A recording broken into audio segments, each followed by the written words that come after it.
Hello students, आज के lecture में हम जानेंगे साउंड यानी कि ध्वनि क्या होती है। तो चलिए स्टार्ट करते हैं आज का लेक्चर।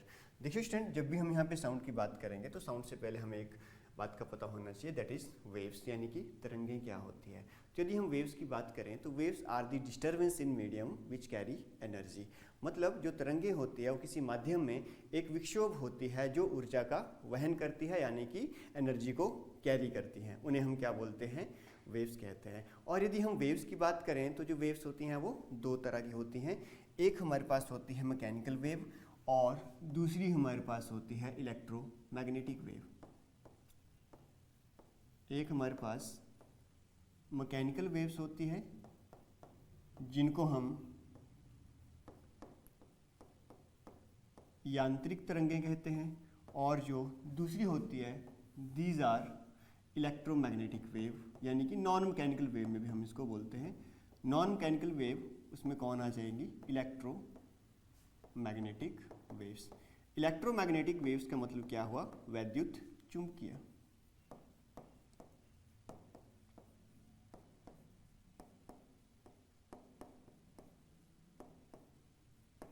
वैद्युत चुंबकीय तरंगें। आज का जो हमारा टॉपिक है इसमें हम बात करेंगे सिर्फ मैकेनिकल वेव के बारे में। इलेक्ट्रोमैग्नेटिक वेव्स यानी कि जो वैद्युत चुंबकीय तरंगें हैं, इसका जो पोर्शन है हम लाइट में डिस्कस करते हैं। क्लियर हुआ? तो आइए जानते हैं मैकेनिकल वेव्स यानी कि यांत्रिक तरंगें। देखिए स्टूडेंट, जैसे हमारे पास यहाँ पे सामने देखा है मैकेनिकल वेव्स क्या है। जैसे आप यहाँ देख सकते हो, हमारे पास कोई वाटर पॉन्ड है, उसमें आप कोई पत्थर फेंकते हो तो इस तरह से हमारे पास वेव जनरेट होती है जो कि मीडियम में पार्टिकल है उनको क्या कर रहा है? डिस्टर्ब कर रहा है। और फॉर एग्जांपल यदि हम लाइट की बात करें, light is an electromagnetic wave. उसमें इलेक्ट्रिक और मैग्नेटिक फील्ड का कॉन्सेप्ट आता है, उसके बारे में हम यहाँ पे डिस्कस नहीं करेंगे। ये नॉन मैकेनिकल वेव है, मतलब ये इलेक्ट्रोमैग्नेटिक वेव हमें देखने को मिलती है, इसके बारे में हम नहीं जानेंगे। हम जो भी जानेंगे मैकेनिकल वेव्स के बारे में जानेंगे, जो जब वो वेव क्रॉस करती हैं तो मीडियम में जो पार्टिकल होते हैं वो डिस्टर्ब होते हैं। क्लियर है? उसके बारे में हम यहाँ पे जानेंगे। तो चलिए स्टार्ट करते हैं हम यहाँ पे। सबसे पहले मैकेनिकल वेव्स होती क्या है, यानी कि यांत्रिक तरंगें होती क्या है। तो स्टूडेंट, जैसे मैंने आपको बताया, मैकेनिकल वेव्स वो वेव्स होती हैं जिनको ट्रैवल करने के लिए एक मीडियम की जरूरत पड़ती है, यानी किसी माध्यम की जरूरत पड़ती है। तो आप राइट डाउन कर सकते हो, mechanical waves are those wave which require medium to propagate. ठीक है, जो एनर्जी कैरी करने के लिए मीडियम जो माध्यम है उसमें पार्टिकल यानी कि कण उनका यूज़ करेंगे। ठीक है, तो उसको हम क्या बोलेंगे? Mechanical wave. तो इसलिए जो मैकेनिकल वेव हैं उनके लिए हमें मीडियम की जरूरत पड़ती है, और जो नॉन मैकेनिकल थी यानी कि इलेक्ट्रोमैग्नेटिक थी उसके लिए कोई मीडियम या कोई माध्यम की जरूरत नहीं पड़ती। अब इनके लिए एक मीडियम यानी कि माध्यम की जरूरत पड़ती है। दो तरह की होती है। एक होता है हमारे पास लॉन्गिट्यूडिनल वेव और दूसरा होता है ट्रांसवर्स वेव। लॉन्गिट्यूडिनल का सिंपली मतलब होता है हमारे पास वो होता है पैरेलल, यानी कि समानांतर। ठीक है, यदि हम यहाँ पे वर्ड मीनिंग पे जाएं तो लॉन्गिट्यूडिनल का मतलब पैरेलल होता है, यानी कि समानांतर होता है, और जो ट्रांसवर्स है इसका मतलब क्या होता है? परपेंडिकुलर। क्लियर? ये हमारे पास क्या होता है? परपेंडिकुलर, मतलब किसी के 90 डिग्री के कोण पे। ठीक, दो चीज़ें होती है। अब होता क्या है लॉन्गिट्यूडिनल एंड ट्रांसवर्स, उसके बारे में अब यहाँ पे जान लेते हैं। ठीक है, अब देखिए जैसे मैंने आपको बोला साउंड। ठीक है, साउंड इस कैसी वेव है? साउंड एक हमारे पास लॉन्गिट्यूडिनल वेव है। कैसे? आइए जानते हैं पहले लॉन्गिट्यूडिनल एंड ट्रांसवर्स के बारे में। देखिए स्टूडेंट, जैसे हम यहाँ पे बात करें, अगर आप यहाँ पे देख सकते हो हमारे पास मैकेनिकल वेव है। ठीक है, ये मीडियम में एनर्जी ट्रांसमिट करती है। हो सकता है सॉलिड हो सकता है लिक्विड हो सकता है हमारे पास गैस है, कोई भी माध्यम हमारे पास हो सकता है साउंड को ट्रैवल करने के लिए, पर ये निर्वात में पास नहीं करती, मतलब ये वैक्यूम में पास नहीं करेगी। देखिए, जो लॉन्गिट्यूडिनल वेव है वो किस तरह से काम करती है। जैसे हमारे पास यहाँ पे स्लिंकी है, ठीक है, आप यहाँ पे देख सकते हो। अब या जैसे मान के चलिए हमारे पास मीडियम में कोई पार्टिकल है, ठीक है, हमने एक वेव जनरेट की, तो मीडियम में पार्टिकल क्या होंगे? डिस्टर्ब होंगे। अब जो मीडियम में पार्टिकल डिस्टर्ब होंगे उनकी डायरेक्शन कहाँ को होगी? जिस साइड को वेव जा रही है उसी डायरेक्शन में होगी, या फिर उसके 90 डिग्री पे होगी। इसी बेस पे हम दो तरह से इसको डिफाइन करते हैं मैकेनिकल वेव को, एक लॉन्गिट्यूडिनल और दूसरा क्या हो गया? Transverse wave. अब जैसे हम यहाँ पे बात करें सबसे पहले लॉन्गिट्यूडिनल वेव की, मान के चलिए यहाँ पे हमारे पास एक वेव है, ठीक है, उसकी direction left to the right है। This is the disturbance. ठीक है, ये पाथ है वेव का जो इस तरफ को जा रही है। अब मैंने बोला जो मैकेनिकल वेव्स होती हैं उनको ट्रैवल करने के लिए किसकी जरूरत पड़ेगी? उसके ट्रैवल करने के लिए मीडियम की जरूरत पड़ेगी, और मीडियम में पार्टिकल होंगे हमारे पास। ठीक है, मीडियम में स्मॉल पार्टिकल हमें देखने को मिलेंगे। अब जैसे ही हमारे पास मीडियम में स्मॉल पार्टिकल देखने को मिलेंगे, मान के चलिए इस तरह से, तो होगा क्या, जैसे ही कोई वेव आगे की तरफ जाएगी उस केस में हमें क्या देखने को मिलेगा, यहाँ पे मान के चलिए वेव यहाँ से स्टार्ट हुई, यहाँ पे कोई सोर्स है, कोई वाइब्रेटिंग ऑब्जेक्ट है, ठीक है, यहाँ से साउंड क्रिएट हुई, तो इसने सबसे पहले मीडियम में पहले पार्टिकल को डिस्टर्ब किया। ये इसकी मेन पोजीशन है पार्टिकल की। जैसे इसने इसको डिस्टर्ब किया तो डिस्टर्बेंस की वजह से इसके ऊपर प्रेशर क्रिएट होगा, वो आगे की तरफ जाएगा। जैसे ही आगे की तरफ गया, ठीक है, इसने दूसरे पार्टिकल को क्या कर दिया, डिस्टर्ब किया। समझ पा रहे हो, ये यहाँ तक पहुँचेगा, उसके बाद वापस अपनी मेन पोजीशन पे आ जाएगा। अब इसने इसको एनर्जी कैरी कर दी, ठीक है। अभी जो दूसरा पार्टिकल है ये क्या करेगा, वैसे ही जिस साइड को वेव जा रही है, वेव तो इस तरफ को जा रही है, उसी डायरेक्शन में आगे गया और इसने नेक्स्ट पार्टिकल को डिस्टर्ब किया और वापस अपनी पोजीशन पे आ गया। अब जो नेक्स्ट पार्टिकल है ये नेक्स्ट वाले को डिस्टर्ब करेगा, अगर नेक्स्ट पार्टिकल है नेक्स्ट को डिस्टर्ब करेगा और नेक्स्ट को डिस्टर्ब करेगा। इस तरह से जो यहाँ पे वाइब्रेशन ऑफ पार्टिकल होगी ये parallel to the wave propagation होगी। जिस तरह से वेव जा रही है इस डायरेक्शन में, उसी डायरेक्शन में पार्टिकल भी क्या कर रहे हैं, वाइब्रेट। तो vibration of particle is along the direction of wave, तो उसको हम क्या बोलेंगे, लॉन्गिट्यूडनल वेव, मतलब पैरेलल है। समझ पा रहे हो, जैसे आप यहाँ पे देख सकते हो, इस एनिमेशन में आप देख सकते हो, ये हमारे पास लॉन्गिट्यूडनल वेव है। अब इस साइड को एनर्जी ट्रांसफर हो रही है, अगर इस साइड को एनर्जी ट्रांसफर हो रही है तो देखो जो पार्टिकल ऑफ मीडियम है वो भी इस डायरेक्शन में पैरेलली क्या कर रहा है, मूव कर रहा है। तो when the vibration of particle is along और parallel to the wave propagation, the wave is called longitudinal, यानी कि अनुदैर्ध्य तरंगे। समझ पा रहे हो। अब दूसरा हमारे पास यहाँ पे आता है लॉन्गिट्यूडनल के बाद ट्रांसवर्स वेव क्या होती है। ट्रांसवर्स वेव में मान के चलिए हमारे पास जो भी वेव है, यानी कि एनर्जी इस साइड को प्रोपेगेट हो रही है, और सेम यहाँ पे भी मीडियम में पार्टिकल होंगे, ठीक है। पार्टिकल इस मीडियम, यहाँ पे भी हमें मीडियम में देखने को मिलेंगे, जैसे एक पार्टिकल यहाँ पे है, दूसरा यहाँ पे, तीसरा यहाँ पे, चौथा, इस तरह से नंबर ऑफ पार्टिकल्स किसी मीडियम में हमें देखने को मिल रहे हैं। अब यहाँ पे क्या होगा, देखिए वेव तो प्रोपेगेट इस साइड को हो रही है, बट जो पार्टिकल वाइब्रेट कर रहे हैं ये ऊपर नीचे वाइब्रेट करेगा इसके 90 डिग्री पे, मतलब ये ऊपर नीचे इस तरह से पार्टिकल वाइब्रेट कर रहा है, मतलब वेव इस डायरेक्शन में जा रही है और पार्टिकल ऊपर नीचे इस तरह से, मतलब 90 डिग्री पे वाइब्रेट करेगा। नेक्स्ट पार्टिकल भी क्या करेगा, अप डाउन इस तरह से वाइब्रेट करेगा, नेक्स्ट पार्टिकल भी अप डाउन इस तरह से वाइब्रेट करेगा और नेक्स्ट भी इस तरह से वाइब्रेट करेगा। मतलब जो vibration of particle in a medium है वो कैसी है, it is transverse to the wave propagation. Transverse का मतलब क्या हुआ, 90 डिग्री पे, यानी कि 90 डिग्री के कोण पे, परपेंडिकुलर है। तो if the vibration of particle is perpendicular to the wave propagation, then the wave is said to be transverse, यानी कि अनुप्रस्थ तरंगे। समझ पा रहे हो यहाँ पे। तो जैसे आप यहाँ पे एनिमेशन में देख सकते हो, ये हमारे पास कौन सी है, ये लॉन्गिट्यूडनल वेव है जिसमें जो पार्टिकल्स हैं उनकी direction parallel to the wave propagation, और दूसरी है ट्रांसवर्स, इसमें एनर्जी इस तरफ को ट्रांसफर हो रही है, वो जो मीडियम में जो पार्टिकल हैं वो अप डाउन 90 डिग्री पे वाइब्रेट कर रहे हैं। तो इस केस में क्या बोलेंगे हम, vibration of particle in a medium is perpendicular to the wave propagation, the wave is said to be कैसी, ट्रांसवर्स, यानी कि अनुप्रस्थ। तो दो तरह की तरंगें होती है, कौन सी बोला हमने, पहली हमने बात की अनुदैर्ध्य तरंगे यानी कि लॉन्गिट्यूडनल, और दूसरी बात की हमने किसकी, ट्रांसवर्स यानी कि अनुप्रस्थ। अब हम बात करेंगे साउंड की। जो साउंड है क्या है, साउंड को ट्रैवल करने के एक माध्यम की जरूरत पड़ती है, एक मीडियम की जरूरत पड़ती है। अब साउंड कौन सी वेव है, क्या ट्रांसवर्स है या लॉन्गिट्यूडनल, तो आइए जानते हैं। देखिए स्टूडेंट, यहाँ पे जो हमारे पास साउंड है ये है हमारे पास लॉन्गिट्यूडनल वेव। तो सबसे बेस्ट एग्जांपल हमारे पास क्या रहता है लॉन्गिट्यूडनल का, it is a sound wave. तो अगर आपसे कोई पूछ ले एग्जाम में कि साउंड कैसी वेव है, sound is A mechanical and longitudinal wave, ये चीज़ आपको ध्यान में रखनी है। ये है हमारा साउंड का चैप्टर जो यहाँ से स्टार्ट होता है। क्लियर हुआ, चलिए आगे चलते हैं। अब देखिए स्टूडेंट, आगे हम यहाँ पे बात करें साउंड। तो sound is a form of energy which produce a sensation of hearing in our ears. ध्वनि ऊर्जा का एक रूप है जो हमारे कानों में श्रवण का संवेदन उत्पन्न करता है, ठीक है ना। तो मतलब जिसकी वजह से हम सुन सकते हैं, सीधी सी बात है, वो क्या है हमारे पास, साउंड है। अगर बात करें प्रोपेगेशन ऑफ साउंड की, ध्वनि का संचरण किस तरह से होता है, किस तरह से प्रोपेगेट करती है, तो साउंड प्रोड्यूस कहाँ से होती है, पहली बात कोई वाइब्रेटिंग ऑब्जेक्ट है, कोई कंपन करती हुई वस्तु है हमारे पास, ठीक है, तो उससे साउंड प्रोड्यूस होती है। तो अगर आपसे एग्जाम में क्वेश्चन आता है कि ध्वनि कैसे यहाँ पे प्रोड्यूस होती है, तो हम बोलेंगे sound is produced by vibrating objects, यानी कि कंपन करती हुई कोई वस्तु से उत्पन्न होती है।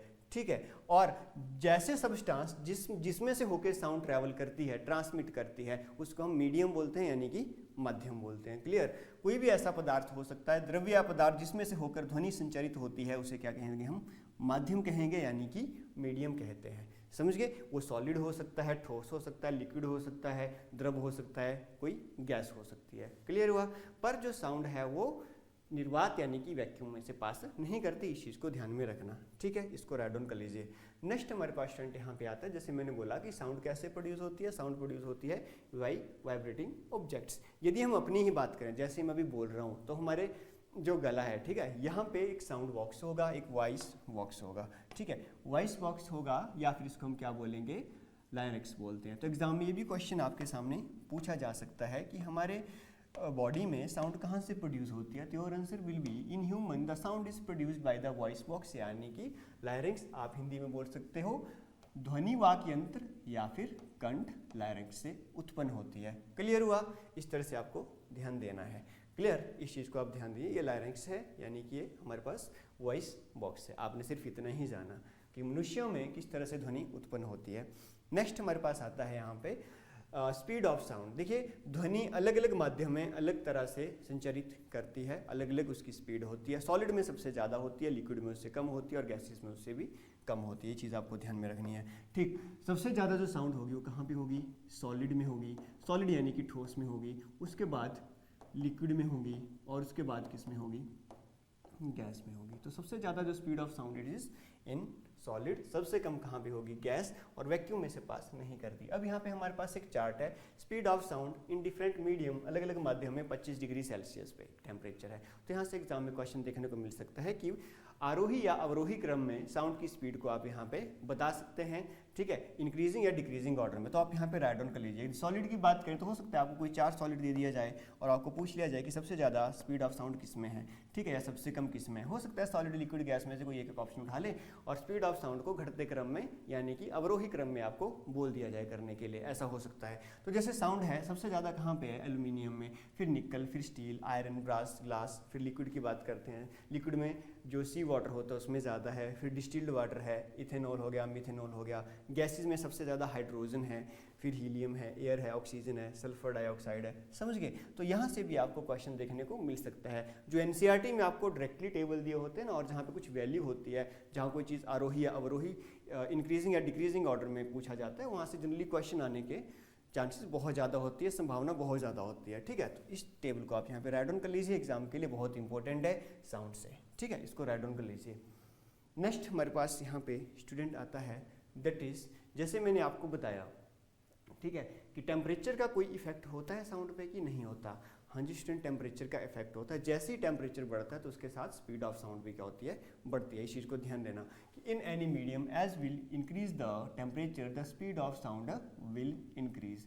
और एग्जाम में पूछा जा सकता है, क्योंकि एनसीईआरटी की सीधी लाइन से उठा के पूछी जाती है एग्जाम में। देखिए, speed of sound in air, air में अगर हम बात करें 0 डिग्री सेल्सियस पे, तो इसकी स्पीड ऑफ साउंड कितनी है? 331 मीटर पर सेकंड, या कई जगह पे एनसीईआरटी में 331.5 मीटर पर सेकंड भी दिया होता है। ठीक है, और यदि बात करें हम यहाँ पे 22 डिग्री सेल्सियस पे, देखा 0 पे देखो 331 थी, जैसे 22 डिग्री सेल्सियस हुआ, कितनी साउंड होगी यहाँ पे?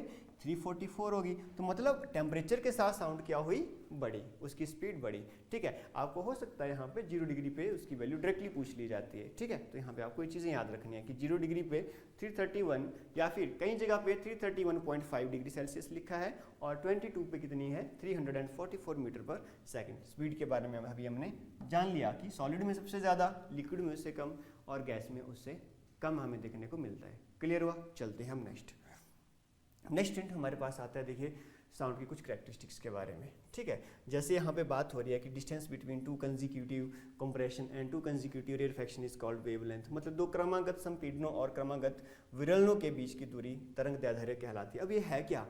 वेवलेंथ क्या होती है, फ्रीक्वेंसी क्या होती है, एम्पलीट्यूड क्या होता है, स्पीड क्या होती है, इनके बारे में आगे जानते हैं। ये सारी की सारी चीज़ें हम कहाँ देखेंगे? Characteristics of the sound. समझिए, तो चलिए जानते हैं। कैरेक्टरिस्टिक्स ऑफ द साउंड क्या है। देखिए कैरेक्टरिस्टिक्स यानी कि ध्वनि तरंग के अभिलक्षण क्या होते हैं, यानी कि कैरेक्टरिस्टिक्स क्या होती हैं। देखिए स्टूडेंट, जब भी आप किसी भी वेव को, किसी भी तरंग को ड्रॉ करते हैं ना, तो उसको ड्रॉ करने का इस तरह से हमारे पास एक स्कीमेटिक डायग्राम होता है। ठीक है, ये एक वेव है, ये एक तरंग की बात हो रही है। जैसे ध्वनि है ना, ध्वनि की एक तरंग हमने यहाँ पे ली हुई है। अब जब भी हम ध्वनि की एक तरंग लेंगे तो देखिए चलती कैसे है ध्वनि, उसमें सबसे हम बात करते हैं। जैसे यहाँ पे आपने पढ़ा इस ध्वनि में, देखिए ये एक तरंग है। अब इसकी लेंथ कितनी है टोटल, अगर आप यहाँ से स्टार्ट करेंगे और यहाँ तक, इसको हम क्या बोलेंगे, वेवलेंथ बोलेंगे। समझ पा रहे हो, यहाँ से यहाँ तक जो पूरी की पूरी लेंथ है इसको क्या बोलेंगे, वेवलेंथ। आपको सिर्फ इतना याद रखना है कि लेंथ ऑफ वेव, एक वेव की, एक तरंग की पूरी लंबाई है, दैट इज द वेवलेंथ। वैसे इसमें क्रस्ट और ट्रफ का भी यूज होता है, हम आगे जानेंगे। ठीक है, तो यहाँ पे ये पूरी की पूरी एक वेव है, इसकी जो लेंथ होगी, इसकी जो एक साइकिल कंप्लीट हो रही है यहाँ से यहाँ, इस वाले पार्ट को हम क्या बोलते हैं, क्रस्ट बोलते हैं। ठीक है, और दूसरे वाले पार्ट को क्या पढ़ेंगे हम, ट्रफ बोलेंगे। ऊपर वाले पार्ट को क्रस्ट और नीचे वाले पार्ट को हम क्या बोलते हैं, यहाँ पे ट्रफ बोलेंगे। क्लियर हुआ, इस चीज़ को ध्यान देना। अब आगे अगर हम यहाँ पे बात करें ना, जैसे मैंने साउंड की बात की, यहाँ पे क्या लिखा हुआ है, the distance between two consecutive compression और two consecutive rarefaction is called wavelength. अब ये कंप्रेशन यानी कि संपीड़न क्या होता है और रेयरफैक्शन यानी कि विरलन क्या होता है, इसके बारे में पहले जान लेते हैं। आप यहाँ पे जानिए एनिमेशन के थ्रू। यहाँ पे देखिए, जैसे स्टूडेंट यहाँ पे कोई सोर्स है लाइट का, हमारे पास कोई लाइट का सोर्स है, यहाँ पे सॉरी लाइट का नहीं, साउंड का सोर्स है। यहाँ पे कोई साउंड का सोर्स हमारे पास दे रखा है और यहाँ पे प्रेशर क्रिएट हुआ। अब देखो, जब प्रेशर क्रिएट होगा तो मीडियम में पार्टिकल भी हैं। अब साउंड जैसे ही प्रेशर क्रिएट करेगी तो मीडियम में पार्टिकल का दो चीज़ें होगी, क्या, एक कंप्रेशन होगा, एक रेयरफैक्शन। जहाँ पे प्रेशर ज़्यादा होगा उसको हम कंप्रेशन बोलेंगे और जहाँ पे प्रेशर कम होगा उसको हम रेयरफैक्शन बोलेंगे। अब मान के चलिए यहाँ पे साउंड क्रिएट हुई, तो सबसे पहले देखिए यहाँ पे कंप्रेशन क्रिएट हो रहा है। जहाँ पे ज़्यादा डेंसिटी है वहाँ पे क्या हो रहा है, कंप्रेशन, और जहाँ पे कम डेंसिटी है वहाँ पे क्या है, रेयरफैक्शन। जहाँ पे डेंसिटी कम है उसको हम क्या बोलेंगे, रेयरफैक्शन बोलेंगे। तो जैसे ही साउंड ट्रैवल कर रही है किसी भी माध्यम में, तो उस केस में क्या हो रहा है, हमारे पास कंप्रेशन एंड रेयरफैक्शन बनते हैं। जहाँ पे पार्टिकल बहुत क्लोज आएंगे दैट इज कंप्रेशन, संपीड़न, और जहाँ पे पार्टिकल दूर दूर होंगे, गैप ज़्यादा होगा, इनको हम क्या बोलेंगे, रेयरफैक्शन बोलेंगे। वही चीज़ हम यहाँ पे डिस्कस की है, यहाँ पे आप देख सकते हो। तो जैसे साउंड आगे की तरफ गई, जैसे यहाँ पे मान के चलिए हमारे पास क्या है, एक स्पीकर है। ठीक है, स्पीकर से साउंड क्रिएट हो रही है, तो यहाँ पे देखिए ज़्यादा डेंसिटी ज़्यादा है हमारे पास, मतलब घनत्व यहाँ पे ज़्यादा है, तो कंप्रेशन, कम कंप्रेशन है तो रेयरफैक्शन बोला जाएगा। ज़्यादा घनत्व कंप्रेशन, कम घनत्व रेयरफैक्शन, तो इस तरह से चलती है। तो यहाँ पे क्या बोला, डिस्टेंस बिटवीन टू कंसेक्यूटिव क्या होता है, क्रमागत, दो क्रमागत कंप्रेशन के बीच का डिस्टेंस, या फिर दो क्रमागत रेयरफैक्शन यानी कि हम बात करें विरलनों के बीच का डिस्टेंस क्या कहलाता है, वेवलेंथ यानी कि तरंग दैर्ध्य कहलाती है। ठीक है, अब जैसे हम यहाँ पे बात की, यहाँ पे तो जैसे मैंने बोला इसको हम क्रस्ट बोलते हैं। जहाँ पे क्रस्ट आएगा, क्रस्ट की जगह पे क्या देखने को मिलेगा हमको, वेव में कंप्रेशन देखने को मिलेगा, यानी कि संपीड़न देखने को मिलेगा। यहाँ पे क्रस्ट पे हमको कंप्रेशन देखने को मिलेगा, और जो ट्रफ वाला पार्ट है, नीचे वाला पार्ट, वहाँ पे क्या देखने को मिलेगा आपको, रेयरफैक्शन देखने को मिलेगा, यानी कि विरलन देखने को मिलेगा। तो वेव इस तरह से है। अब मान के चलिए हमने एक वेव बना दी, तो उसमें क्या होगा, कंप्रेशन रेयरफैक्शन इस तरह से देखने को मिलेंगे। तो ये हमारे पास एक वेव है, इसके हमने दो साइकिल्स बना दिए, जूम कीजिए। ठीक है, एक तो मैंने आपको डायरेक्टली बताया कि वेवलेंथ क्या होती है। वेवलेंथ मैंने बोला एक क्रस्ट और एक ट्रफ को मिला के क्या बनेगी, वेवलेंथ। एक डेफिनेशन तो ये है कि एक क्रस्ट और एक ट्रफ को मिला के क्या बनी, वेवलेंथ। दूसरी डेफिनेशन एक और है, यदि आप एक क्रस्ट से दूसरे क्रस्ट का डिस्टेंस देखें तो वो भी क्या कहलाता है, वेवलेंथ कहलाती है। या फिर एक ट्रफ से दूसरा ट्रफ है उसके बीच का डिस्टेंस भी क्या कहलाता है, वेवलेंथ कहलाती है। ठीक है, या फिर आप एक क्रस्ट और एक ट्रफ का डिस्टेंस दोनों को जोड़ दीजिए, या फिर दो कंसेक्यूटिव क्रमागत जो हमारे पास क्रस्ट यानी कि जो संपीड़न है उनका जो डिस्टेंस होगा वो भी वेवलेंथ कहलाया जाएगी, या फिर दो कंसेक्यूटिव ट्रफ है उनके बीच का डिस्टेंस भी क्या कहलाया जाएगा, वेवलेंथ यानी कि तरंग दैर्ध्य कहलाया जाएगा। समझ पा रहे हो। तो हमने क्या जाना, वेवलेंथ को आप सिंपली वर्ड में मान सकते हो कि लेंथ ऑफ वेव, कि एक साइकिल जो है वेव की उसकी लेंथ कितनी है, दैट इज द वेवलेंथ। ठीक है, और यदि आपको ज़्यादा जानना है एनसीईआरटी के अकॉर्डिंगली, तो distance between two consecutive compression और distance between two consecutive rarefaction. जहाँ पे कंप्रेशन है वहाँ पे क्रस्ट है, और जहाँ पे रेयरफैक्शन है वहाँ पे ट्रफ है। समझ पा रहे हो, यही हमारे पास क्या होती है, वेवलेंथ होती है। यहाँ पे आप देख सकते हो इस केस में तो एक क्रस्ट है, दूसरा क्रस्ट है, तो उसके बीच वाली जो डिस्टेंस है क्या कहला गया, वेवलेंथ कहलाया गया। क्लियर है, आगे चलते हैं फिर। अब देखिए स्टूडेंट, दूसरा कॉन्सेप्ट हमारे पास आता है कैरेक्टरिस्टिक्स ऑफ साउंड में, दैट इज द फ्रीक्वेंसी यानी कि आवृत्ति। अब जब हम आवृत्ति की बात करेंगे यानी कि फ्रीक्वेंसी की बात करें तो फ्रीक्वेंसी का मतलब होता है रिपीटिशन ऑफ एनीथिंग। जैसे हम बात करते हैं रेस्पिरेशन की, श्वास की बात करते हैं हम, श्वसन की, तो जैसे हम सांस लेते हैं तो हमारा जो श्वसन का रेट है 1 मिनट में कितना है, हम बोलेंगे 16 से 18 टाइम्स पर मिनट होगा। 16 से 18 बार पर मिनट हम सांस लेते हैं, जो नॉर्मल ब्रीदिंग रेट होता है ना। वैसे ही यहाँ पे हम बात करते हैं कि एक वेव 1 सेकंड में कितनी बार रिपीट हुई, कितनी साइकिल्स उसकी बनी 1 सेकंड के अंदर, वो क्या है कहलाया जाएगा हमारे पास फ्रीक्वेंसी कहलाई। फ्रीक्वेंसी मतलब रिपीटिशन, कितनी बार ये वेव रिपीट हुई 1 सेकंड के अंदर। और यदि हम इसका फॉर्मूला लिखना चाहें फ्रीक्वेंसी का, ये क्या होता है, F = 1/T। 1/T मतलब टाइम पीरियड। टाइम पीरियड का मतलब है कितने टाइम में एक वेव कंप्लीट हो रही है, एक साइकिल कंप्लीट हो रही है, दैट इज द फ्रीक्वेंसी। और फ्रीक्वेंसी का अगर हम यूनिट लिखना चाहें तो फ्रीक्वेंसी की जो यूनिट होती है इट इज हर्ट्स। हर्ट्स, इसको हम SZ से भी राइट डाउन करते हैं। क्लियर। अगर और आपने फार्मूला लिखना है तो 1/T। 1/T मतलब हमारे पास टाइम की यूनिट सेकंड होती है, आप इसको सेकंड इनवर्स भी लिख सकते हैं। तो दोनों ही हमारे पास फ्रीक्वेंसी की यूनिट होती है, एग्जाम में पूछ ली जाती है कि फ्रीक्वेंसी की जो यूनिट है वो क्या है, इट इज हर्ट्स। 1/T यानी कि समय का इनवर्स। दूसरा आता है स्टूडेंट एम्पलीट्यूड यानी कि आयाम क्या होता है। देखिए जैसे हमने यहाँ पे एक वेव बनाई, एक हमने साइकिल बनाई। क्लियर। अब यहाँ पे ना इसकी मेन पोजीशन होती है, ये जो बीच में ब्लैक लाइन हमारे पास है ये it is the main position, इसकी मेन पोजीशन है।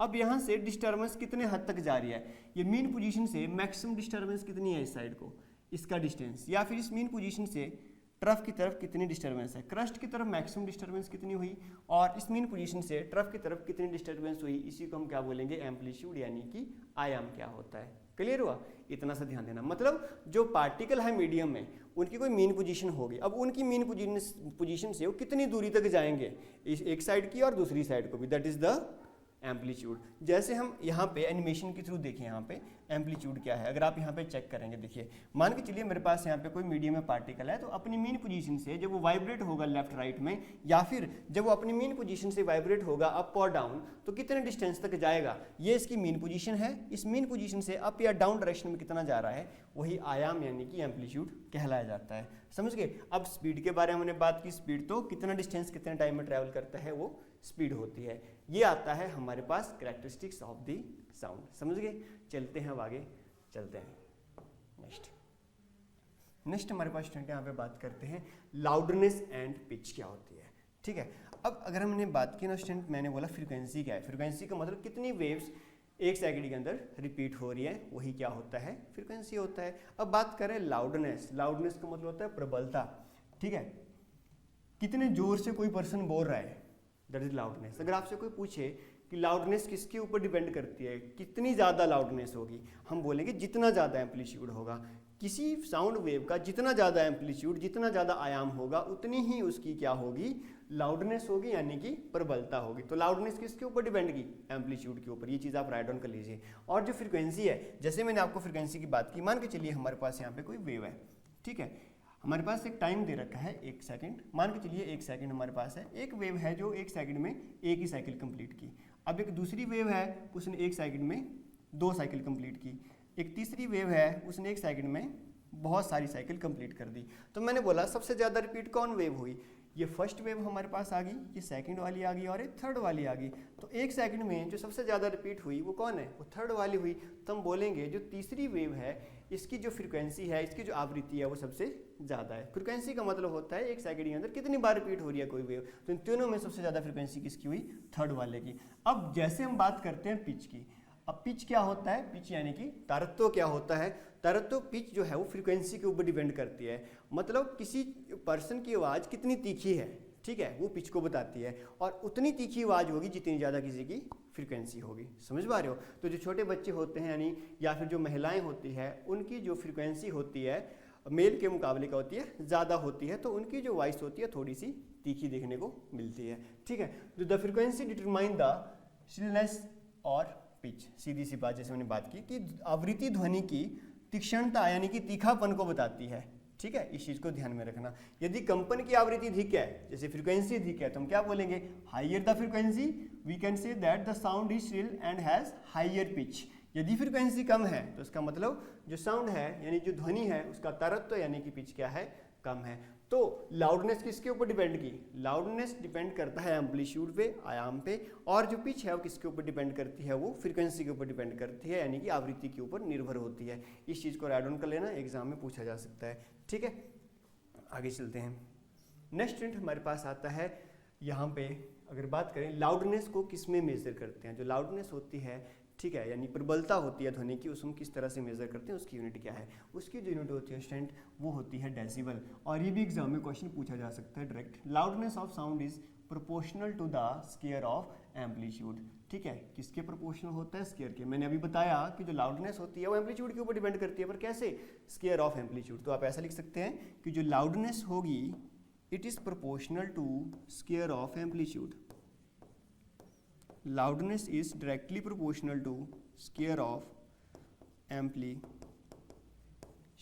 इसके स्क्वायर की प्रोपोर्शन होती है, आप राइट डाउन कर लें। मतलब ध्वनि की प्रबलता ध्वनि उत्पन्न करने वाले कंपन के आयाम के वर्ग के समानुपातिक होती है। ठीक है, इसके स्क्वायर के बराबर होती है। समझ रहे हो, इस चीज़ को आप यहाँ पे ध्यान में रखना। और एग्जाम में कई बार क्वेश्चन पूछ लिए जाते हैं कि जो लाउडनेस है इसकी यूनिट क्या है, लाउडनेस को आप कैसे रिप्रेजेंट कर सकते हैं।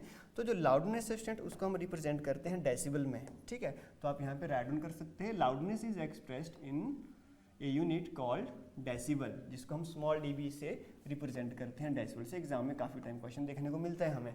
और यहाँ पे कुछ वेरियस सोर्स हैं, कुछ हमारे पास बहुत सारे विभिन्न स्रोत हैं जहाँ से हमें साउंड के बारे में पता होना चाहिए, कितने dB की साउंड प्रोड्यूस होती है। यहाँ पे भी आपको क्वेश्चन मैच 14 फॉलोइंग या फिर डायरेक्टली देखने को मिल सकता है। जैसे आपने यहाँ पे देखा नॉर्मल ब्रीदिंग, जब नॉर्मल सांस लेते हैं, श्वास लेते हैं, जो हमारा सामान्य श्वसन होता है उसका जो नॉर्मल ब्रीदिंग रेट है वो कितना होता है, 10 dB होता है। वैसे हम नेक्स्ट देखें तो सॉफ्ट विस्पर यानी कि मंद फुसफुसाहट, आप चुपके से किसी के कानों में कुछ बोल रहे हैं, ठीक है, तो क्या है उसकी जो लाउडनेस है वो 30 dB के करीब होती है। आगे देखें नॉर्मल कन्वर्सेशन, सामान्य बातचीत यानी वार्तालाप की बात करें तो वहाँ पे 60 dB के करीब होती है। और व्यस्त यातायात यानी कि बिजी ट्रैफिक की जो साउंड होती है it is around about 70 dB 70 dB decibel.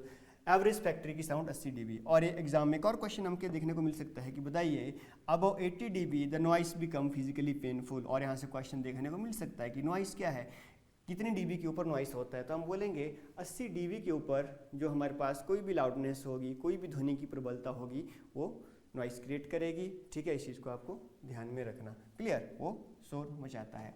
तो शोर के लिए कितना है, यानी कि 80 dB हमें देखने को मिलता है। समझ पा रहे हो, इस चीज़ को आप यहाँ पे राइट डाउन कर लीजिए। चलते हैं अब नेक्स्ट पॉइंट हमारे पास आता है रेंज ऑफ हियरिंग यानी कि श्रव्यता का परिसर। अब स्टूडेंट हमारे पास ध्वनियों की बात करें ना तो 3 तरह की रेंज होती है। एक होती है ऑडिबल रेंज जिसमें हम सुन सकते हैं, नॉर्मल ह्यूमन बीइंग जो मानव है वो कितने से कितनी फ्रीक्वेंसी के बीच में सुन सकता है। जो नॉर्मल ह्यूमन बीइंग होता है, एक वयस्क होता है, वो 20 हर्ट्ज से लेके 20,000 हर्ट्ज, इसको हम 20 किलो हर्ट्ज भी बोलते हैं। 20,000 हर्ट्ज को हम 20 किलो हर्ट्ज से बोलते हैं, उसके बीच में हम सुन सकते हैं नॉर्मली। ऑडिबल रेंज होती है वो श्रव्यता का परिसर होता है। बट यदि कोई साउंड अगर देखें तो वो 20 हर्ट्ज से कम है, 20 हर्ट्ज से कम है। हमारी सुनने की कितना है रेंज, 20 हर्ट्ज से 20,000 हर्ट्ज, या फिर आप बोल सकते हो 20 हर्ट्ज से 20 किलो हर्ट्ज तक। यदि ध्वनि की श्रव्यता अगर हम बात करें यहाँ पे 20 हर्ट्ज से कम है तो उसको हम बोलेंगे इंफ्रासोनिक या फिर इंफ्रासाउंड। ठीक है, इंफ्रासोनिक का मतलब क्या हुआ, अवश्रव्य ध्वनि। अवश्रव्य ध्वनि जिनकी फ्रीक्वेंसी लेस देन 20 हर्ट्ज हो, 20 हर्ट्ज से कम वाली अवश्रव्य ध्वनि यानी कि इंफ्रासोनिक। और अगर हम इसमें बात करें तो जो बड़े बड़े जानवर होते हैं, जैसे हम बात करें यहाँ पे राइनोस हो गए, ठीक है, हम यहाँ पे वेल्स की बात करते हैं, या फिर वाइब्रेशन ऑफ पेंडुलम होगी, अर्थक्वेक साउंड हो गया, ठीक है, ये विंग्स ऑफ वी हो गया, ये सारी की सारी जो फ्रिक्वेंसीज होती हैं राउंड अबाउट किसके बराबर होती हैं, 5 हर्ट्ज के करीब होती है। और भी हमारे पास यहाँ पे एनिमल्स हैं, जैसे वेल्स होगी, एलिफेंट हो गया, ठीक है, अर्थक्वेक वेव्स होगी, ये सारे के सारे बात करें तो ये सारी की सारी किस्में आती है इंफ्रासोनिक। तो यहाँ से भी क्वेश्चन बन सकता है कि which of the following are infrasonic, तो आपको यहाँ पे ध्यान रखना है। आगे हमारे पास आता है अल्ट्रासोनिक यानी कि अल्ट्रासाउंड यानी कि पराश्रव्य या पराध्वनि क्या होती है। ऐसी फ्रिक्वेंसी जो 20 किलोहर्ट्ज से ज़्यादा होती हैं। 20 किलोहर्ट्ज बोल दीजिए या फिर आप 20,000 हर्ट्ज बोल दीजिए।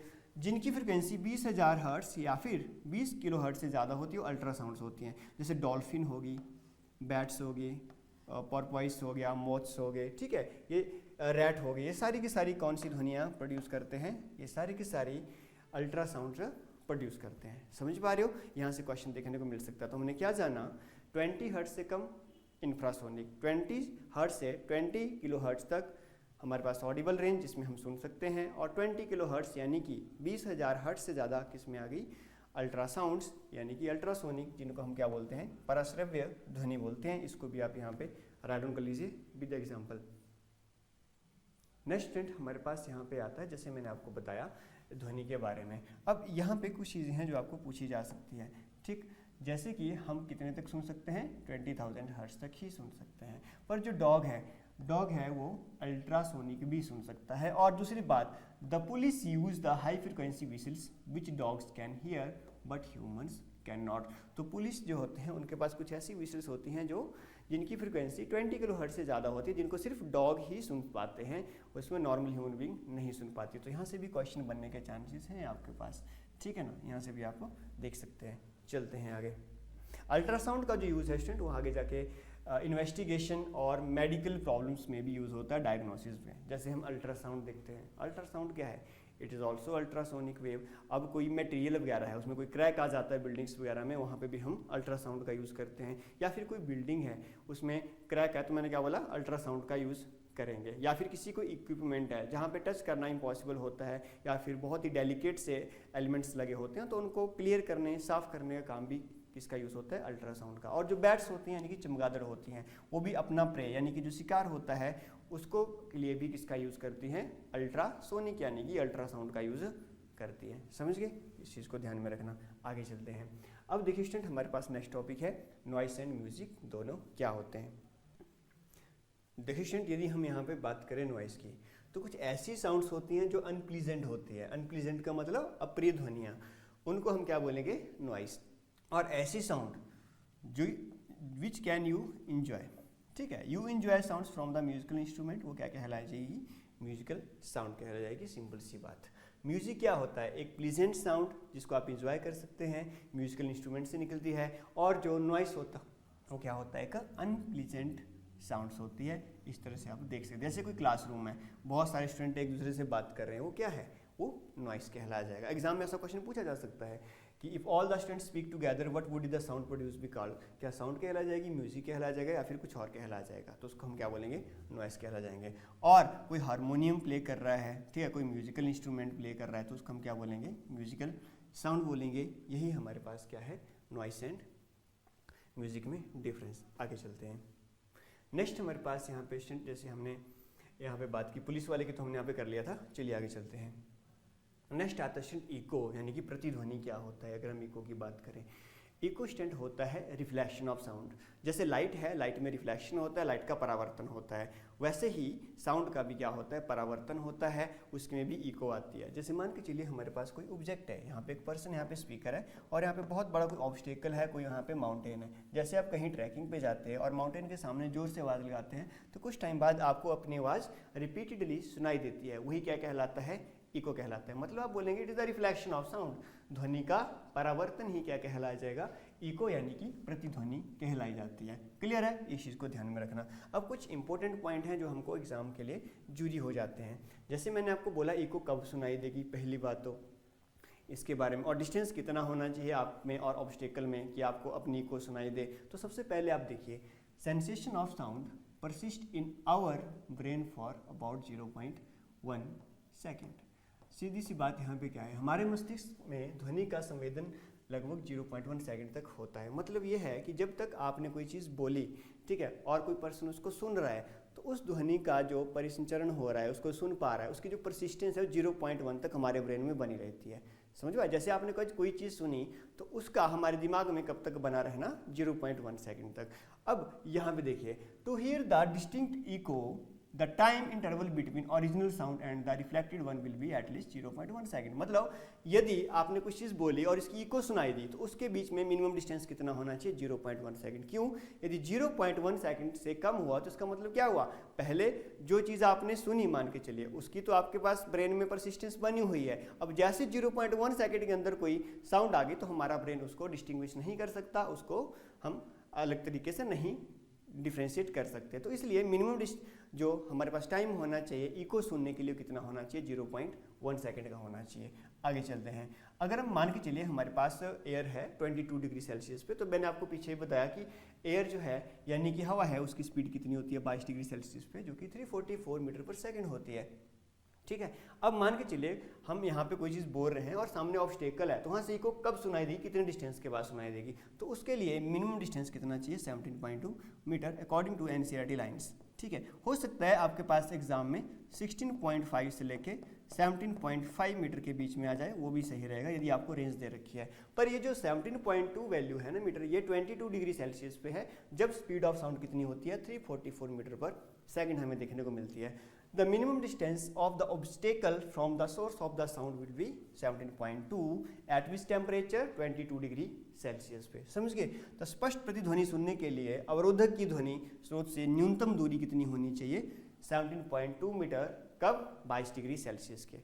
ठीक है, इस चीज़ को आपको ध्यान रखना है, इसको भी आप यहाँ पर राइट डाउन कर सकते हैं। नेक्स्ट, जैसे मैंने आपको बताया what is echo, echo is the reflected wave. जैसे कोई वेव यहाँ पे आई वो वापिस आपको सुनाई दे रही है, वही इको कहलाई जाएगी, यानी कि प्रतिध्वनि कहलाई जाएगी। नेक्स्ट हमारे पास यहाँ पे स्टूडेंट आता है रिवर्बिरेशन, यानी कि अनुरणन क्या होता है। Reverberation is simply the repeated reflection of the sound wave. जैसे आप किसी रूम में हैं, ठीक है, यहाँ पे कोई पर्सन बोल रहा है और आप यहाँ पे बैठे हुए, अब देखिए जो साउंड क्रिएट हुई जैसे ही वो रूम में जो भी बहुत सारे हम वॉल्स की बात करें तो वहाँ से अलग अलग रिफ्लेक्शन होगी, अलग अलग जगह से रिफ्लेक्शन होगी और उन रिफ्लेक्शन से आपको साउंड गूंजती हुई सुनाई देगी। तो उसी को हम क्या बोलते हैं, रिवर्बिरेशन बोलेंगे, यानी कि हम क्या बोलेंगे, अनुरणन बोलेंगे। समझ पा रहे हो? रिवर्बिरेशन क्या होता है, it is the repeated reflection, यानी कि बारंबार परावर्तन, जिसकी वजह से हमें साउंड थोड़ी सी कंपन करती हुई सुनाई देती है। समझ पा रहे हो? वही क्या होता है, रिवर्बिरेशन।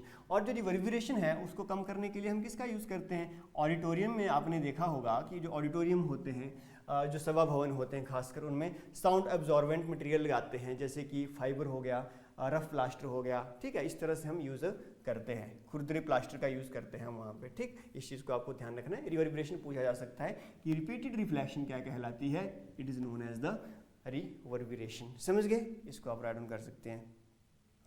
नेक्स्ट स्टूडेंट हमारे पास आता है मल्टीपल रिफ्लेक्शन। मतलब कुछ ऐसे हमारे पास एप्लियंसेस होते हैं, ऐसे इंस्ट्रूमेंट होते हैं जो हमारी लाइफ में यूज़फुल होते हैं और इस प्रिंसिपल का यूज़ करते हैं, किसका, multiple reflection. Multiple reflection of sound का मतलब साउंड एक से ज़्यादा बार रिफ्लेक्ट हो रही है ध्वनि के बहुलक परावर्तन के उपयोग, मतलब use of multiple reflection. Exam में क्या पूछा जाएगा कि मल्टीपल रिफ्लेक्शन ऑफ साउंड किन किन जगह पे होता है। तो आपके पास जैसे मेगाफोन हो गया या फिर लाउड स्पीकर वगैरह हो गया, ठीक है, हमारे पास हॉर्न हो गया, म्यूजिकल इंस्ट्रूमेंट हो गया, ट्रम्पेट्स हो गया, शहनाई होगी, उनमें जो साउंड जैसे हमको ध्वनि सुनाई देती है ना, उसमें साउंड बहुत बार रिफ्लेक्ट करती है, तो मल्टीपल रिफ्लेक्शन होता है। तो ये एग्जांपल है। स्टेथोस्कोप जो होता है, ठीक है, स्टेथोस्कोप डॉक्टर के पास होता है, उसमें भी किस प्रिंसिपल का यूज़ होता है, सिद्धांत का यूज़ होता है, वो भी क्या होगा, multiple reflection of sound. Generally अगर हम यहाँ पे बात करें, सिनेमा हॉल जो होते हैं वो थोड़े कर्व बनाए जाते हैं, क्यों, रिफ्लेक्शन क्या होती है, ताकि सभी कॉर्नर तक साउंड की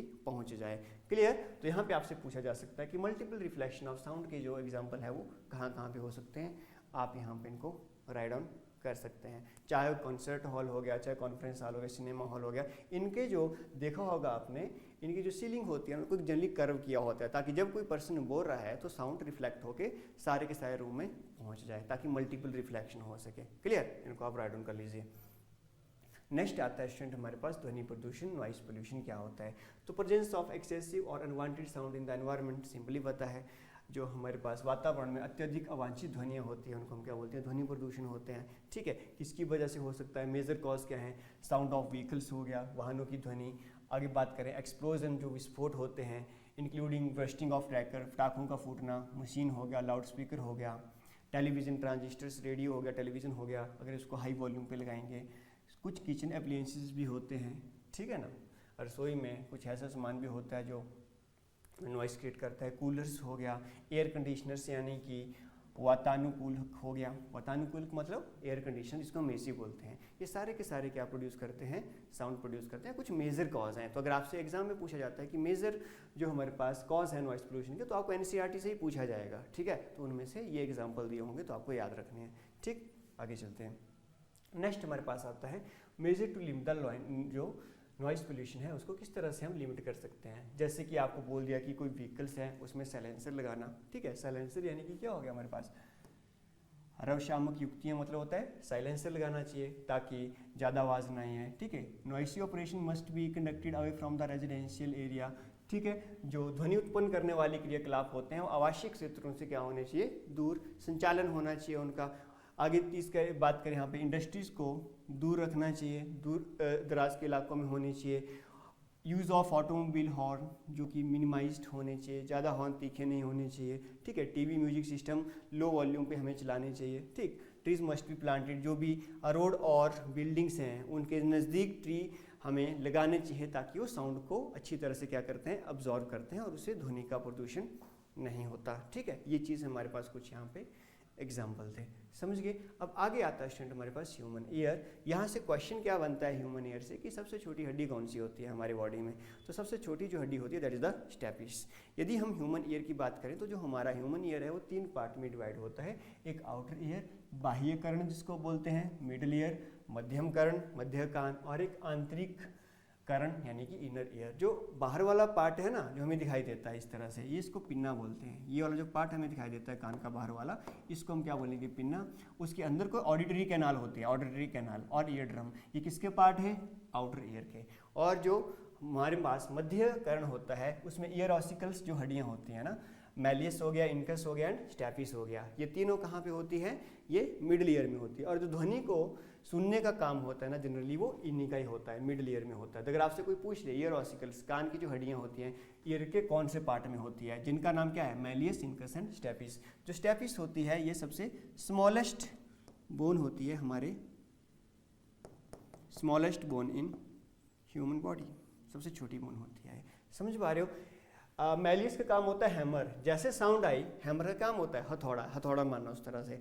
एनविल जिसके ऊपर हथौड़ा मारा जाता है। अब जैसे ही साउंड आई तो वाइब्रेशन कहाँ पे हुई, मैलियस हैमर की तरह काम करेगी और किसके ऊपर, एनविल की तरह। और उसके बाद स्टर्फ कहाँ पे होगा, स्टैपिस। उसके बाद जो भी साउंड होगी हमारे नर्व्स के थ्रू कहाँ तक जाएगी, ब्रेन तक जाती है। बस एग्जाम में सिर्फ इतना याद रखना आपको कि जो ये ईयर की बोन्स होती है वो कान के कौन से पार्ट में होती है, मध्य कर्ण में होती है, बस इतने याद रखिए। और बाकी इतना ही याद रखना, आपको ज़्यादा जानने की जरूरत नहीं है, ठीक है। इतना ही आपको यहाँ पे जानना है। अब आगे आता है स्टूडेंट हमारे पास हियरिंग इम्पेयरमेंट, श्रवण क्षति क्या होती है। कुछ ऐसे भी यहाँ पे अगर आदमी की बात करें, पर्सन्स की बात करें, देखो एक तो एज का फैक्टर होता है, हमको सुनाई कम देता है। कई बार ऐसा होता है कि हम हाई लाउड ऐसी नॉइसी एरिया में रहते हैं, हमारी श्रव्यता जो क्षमता होती है वो भी कम हो जाती है, फिर कहीं को बचपन से ही प्रॉब्लम हो जाती है, उसको हम क्या बोलते हैं, हियरिंग इम्पेयरमेंट बोलते हैं। अब उसके लिए किसका यूज़ करते हैं हम, उसके लिए हम हियरिंग एड का यूज़ करते हैं, यानी कि श्रवण सहायक युक्ति का यूज़ करते हैं। तो एग्जाम में आपके पास क्वेश्चन बन जाएगी श्रवण यहाँ पे सहायक युक्ति यानी कि हियरिंग एड का यूज़ कहाँ किया जाता है। तो हमारे पास करेक्ट आंसर होगा फॉर हियरिंग इम्पेयरमेंट। श्रवण क्षति को दूर करने के लिए हम इसका यूज़ करते हैं। एक इंस्ट्रूमेंट होता है जो कानों में लगाया जाता है, समझ गए। आगे चलते हैं हम यहाँ पे, ठीक है। तो ये था हमारे पास जनरली साउंड के इंपॉर्टेंट टॉपिक। अब लास्ट टॉपिक जो हमारे पास आता है इट इज़ द सोनार। सोनार का मतलब क्या हुआ, साउंड नेविगेशन एंड रेंजिंग। यहाँ से भी क्वेश्चन आपको देखने को मिल सकता है। देखिए जो भी बड़े बड़े बेड़े होते हैं, समुद्री जहाज होते हैं, वो किसका यूज़ करते हैं, अल्ट्रासोनिक यानी कि अल्ट्रासाउंड का यूज़ करते हैं। जैसे मान के चलिए कोई सबमरीन होगी, यहाँ पे कोई सबमरीन होगी या फिर कोई ऑब्स्टेकल है, तो यहाँ पे क्या होगा, ये सिग्नल भेजेगा, समुद्री जहाज सिग्नल भेजेगा। मान के चलिए सबमरीन है तो यहाँ पे समुद्री जहाज इसको सिग्नल भेजेगा और यहाँ पे सिग्नल क्या हो जाएगा, रिफ्लेक्ट बैक होकर वापस आ जाएगा। क्लियर, इसी को हम क्या बोलते हैं, सोनार, साउंड नेविगेशन एंड रेंजिंग बोलते हैं। और कौन सी वेव यहाँ पे यूज़ होती है, दैट इज़ द अल्ट्रासोनिक यानी कि अल्ट्रासाउंड का यूज़ किया जाता है। और किसके लिए, to determine the depth of the sea and locate under water, hill valley, submarine, iceberg, sunken ships वगैरह एटसेट्रा, कुछ भी हो गया। तो यहाँ पे रिफ्लेक्शन ऑफ साउंड हो रहा है जिसमें अल्ट्रासाउंड यानी कि अल्ट्रासोनिक का यूज़ होता है। यहाँ पे आपको सिर्फ इतना ध्यान देना है कि कौन सी वेव यहाँ पे यूज़ होगी साउंड की। तो आपके पास एग्जाम आंसर रहेगा कौन सी, अल्ट्रासोनिक अल्ट्रासाउंड, जिनकी फ्रिक्वेंसी कितनी होती है 20 किलोहर्ट्ज से ज़्यादा होती है, उनका हम यहाँ पे उपयोग करते हैं। ठीक है, तो इसी के साथ हमारा ये साउंड का चैप्टर खत्म होता है। ठीक है, इसी के साथ थैंक यू।